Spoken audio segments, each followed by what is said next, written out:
Pak, tolong Pak ya, yang 8% per tahun, tolong kasih Pak.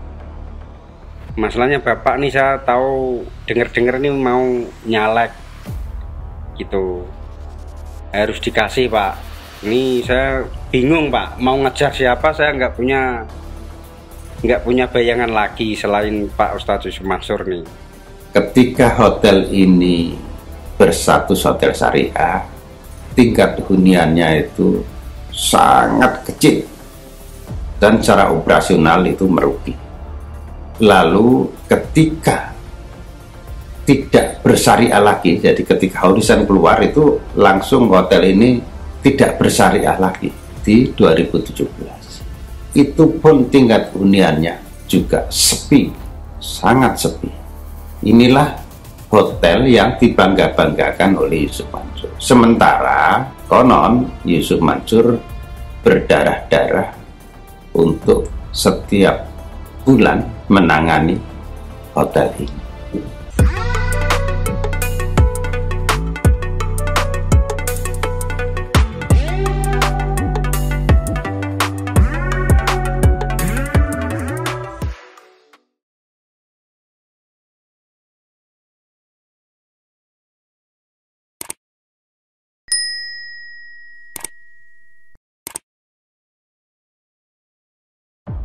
Halo Pak Ustadz Yusuf Mansur, Assalamualaikum. Pak, tolong Pak ya, yang 8% per tahun, tolong kasih Pak. Masalahnya Bapak nih, saya tahu denger-denger nih mau nyalek gitu, harus dikasih Pak. Ini saya bingung Pak, mau ngejar siapa, saya nggak punya bayangan lagi selain Pak Ustadz Yusuf Mansur nih. Saya tetap ngejar Bapak Ustadz Yusuf Mansur, yang 8% tuh harus dikasih Pak.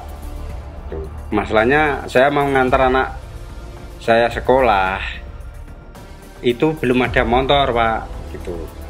Saya bingung saya Pak, saya bingung Pak. Jalannya satu-satunya saya juga itu tok lah. Bismillahirrahmanirrahim. Assalamualaikum warahmatullahi wabarakatuh. Sahabat Indonesia Insight yang dimuliakan dan dirahmati oleh Allah dimanapun Anda berada, semoga dalam keadaan sehat walafiat dan selalu dalam lindungannya.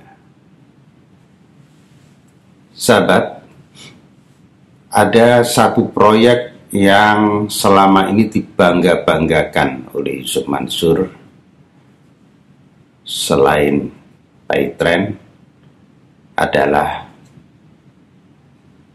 Hotel City yang terletak di Jalan M. Toha, Kota Tangerang, Banten. Hotel ini adalah hasil dari patungan usaha, di mana waktu itu tahun 2012 dan 2013. Hotel ini awalnya adalah bangunan sebuah apartemen yang sudah hampir jadi, tetapi tidak selesai karena ada satu dan lain hal. Pemiliknya akhirnya menjual ke Yusuf Mansur. Nah, oleh Yusuf Mansur, hotel ini dicita-citakan menjadi hotel transit bagi jamaah haji dan umroh dan berstatus hotel syariah. Oleh sebab itu dia mengajak jamaah untuk berpatungan usaha. Di tahun 2012 hotel ini satu lembar sahamnya dihargai 10 juta. Tapi karena banyaknya peminat, di tahun 2013 dinaikkan menjadi 12 juta. Menurut Yusuf Mansur, hotel ini total memerlukan 150 miliar. Ada 2 tower kanan kiri. Itu nilainya 150 miliar. Ini kata Yusuf Mansur. Oleh sebab itu dia memerlukan setidaknya 15.000 orang untuk berpatungan usaha. Itu pernyataan dia di tahun 2012, dan jika ini berhasil maka semua itu hasil dari patungan usaha. Tetapi di pertengahan tahun 2013 baru berjalan 1 tahun patungan usaha ini, OJK, Otoritas Jasa Keuangan, menegur Yusuf Mansur karena menurut regulasi perorangan tidak boleh menghimpun dana. Yang boleh menghimpun dana adalah bentuknya PT atau yayasan. Selama ini orang-orang mengirimkan investasinya itu lewat transfer dan atas nama Yusuf Mansur. Nah, karena ditegur oleh OJK, maka solusinya adalah dibuatkan koperasi untuk menampung itu. Tersebutlah nama koperasi Merah Putih atau Koperasi Indonesia Berjamaah. Dalam perjalanannya memang cita-cita 15.000 peserta atau investor itu tidak terjadi. Dalam tempo 1 tahun di 2013 ketika OJK menegur itu, yang terhimpun adalah 2.900 orang. Artinya uang yang terkumpul itu kisaran 30 sampai 40 miliar. Di 2012 nilainya 10 juta, di 2013 nilainya 12 juta. Nah, lalu bagaimana kekurangannya? Kekurangannya ya ditanggung oleh Yusuf Mansur CS. Tidak tahu cara dia bagaimana.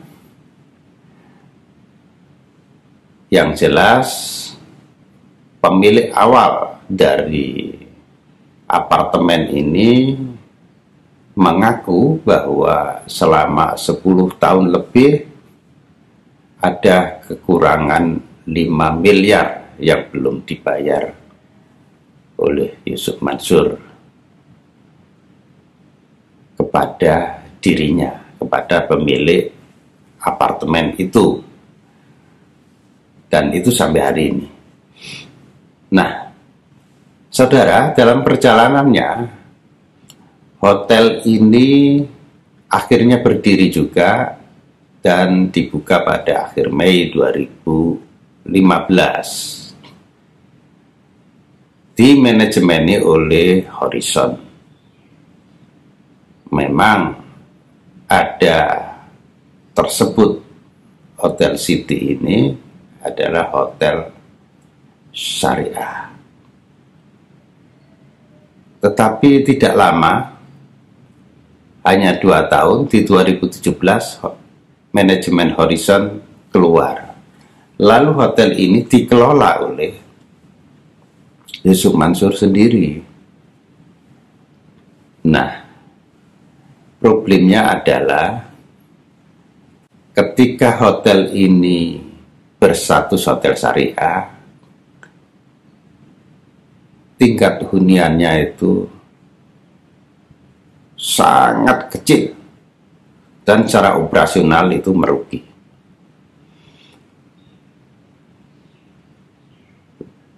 lalu ketika tidak bersyariah lagi, jadi ketika Horizon keluar itu langsung hotel ini tidak bersyariah lagi di 2017. Itu pun tingkat huniannya juga sepi,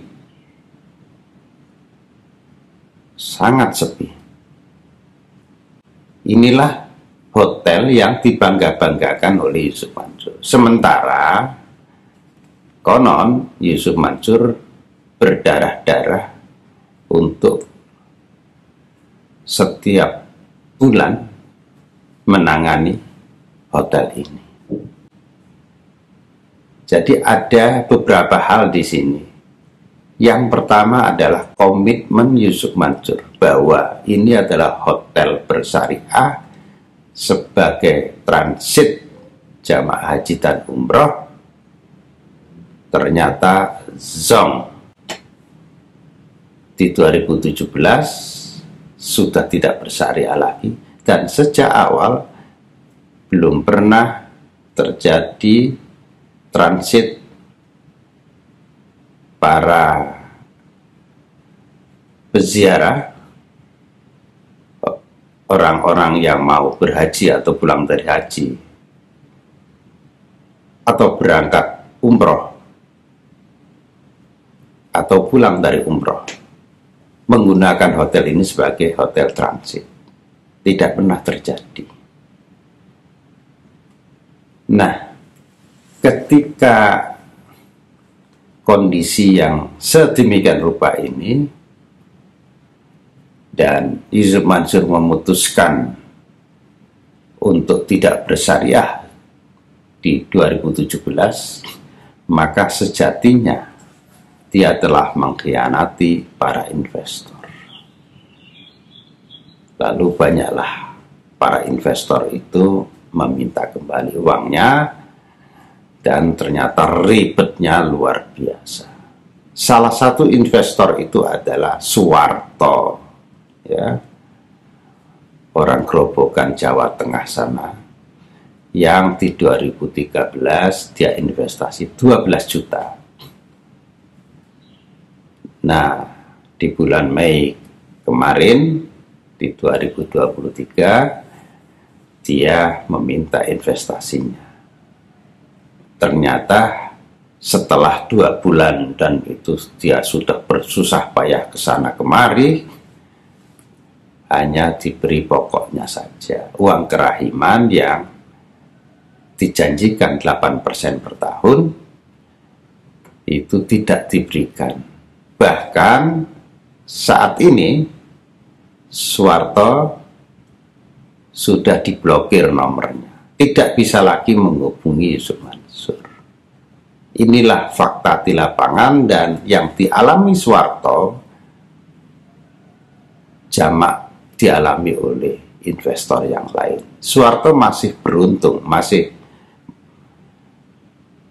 dibayar pokoknya yang 12 juta. Walaupun yang 8% uang kerahiman tidak dibayar. Yang lain tidak dibayar sama sekali. Jadi saudara, sejak awal kita tidak tahu rancangan investasi ini kayak apa, tapi faktanya seperti itu. Hotel itu sampai hari ini adalah hotel yang sepi, sangat sepi, rugi dan sangat rugi. Dan satu hal, komitmen menjadi hotel syariah tidak terjadi. Kalau toh terjadi hanya 2 tahun. Dan komitmen sebagai hotel transit untuk jamaah haji dan umrah tidak terjadi seawal. Ini telah keluar dari komitmen.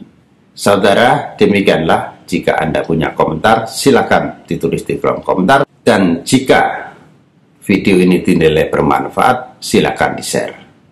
Terima kasih atas perhatiannya, dan billahi taufiq wal hidayah, waridha wal inayah. Wassalamualaikum warahmatullahi wabarakatuh.